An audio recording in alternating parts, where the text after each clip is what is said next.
viš, kaj sem nama prinesla? Skuto. Sam jaz pa skute ne maram, veš. Ne? Pol pa še dobro, da nisem prinesla teličkove pečene skute. Glej, če bi bil noter pečen teliček, bi jo jedel. Ne, to pa ni noter. Noter je v bistvu prvo kravje mleko po teritvi. In to je kolostrum, viš. In pol ga naredijo tako, da ga posolijo, dajo kumino in ga dajo peč. Pa je božansko. Ja, in kako ti veš, da je to užitno? A to sploh pogleda kakšna veterinarska inšpekcija? Ti pa si en mali nevirni Tomažek, a? Kaj pa te skrbi? Ma notranjost krave. A si ti že videla kdaj, kako krava izgleda od znotri? Ne, ampak vem, da veterinarji to tako počnejo, da dajo noter roko v kravo ali pa v kobilo, pa nekaj mučkajo nakrog, pa jo imajo do tukaj. Ampak dobro je bilo pa videti, no.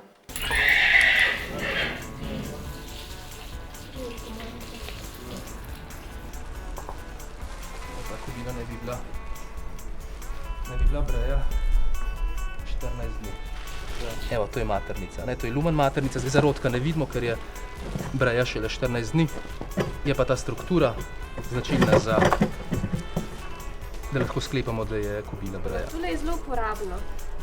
Zdaj, a to pogosto uporabljate ultrazvok? Je zelo uporabna stvar, ja. Zdaj v naši ambulanti ga zelo pogosto uporabljamo. Ravno ta namen smo še enega kupili, ker je potreba vedno večja, no. Tako da se pa lahko uporablja za ultrazvočni pregled pri kravah, pri kobilah, pri umetnem usmerjevanju kobil.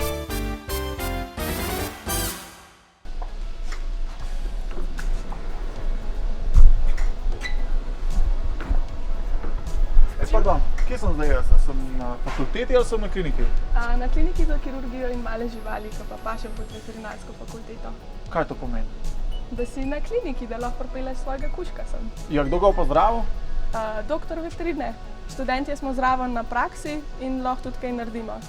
Se pravi, ta klinika je v sklopu vaše fakultete, kar pomeni, da se vi tle učite. Ja, tudi.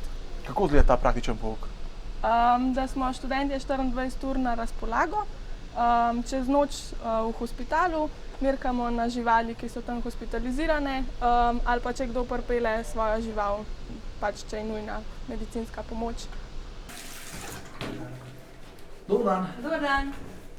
Profesor dr. Rojsova? Ja. Prodekanja, Simon me veseli. Dober dan.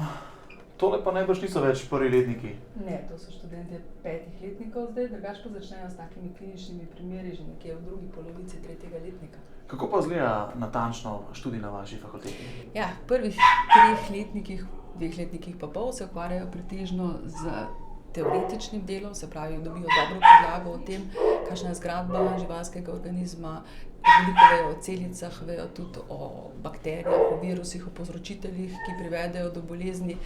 Potem govorijo tudi o diagnostiki, seveda vsa ta teorija je podkrepljena še z praktičnim delom v obliki vaj.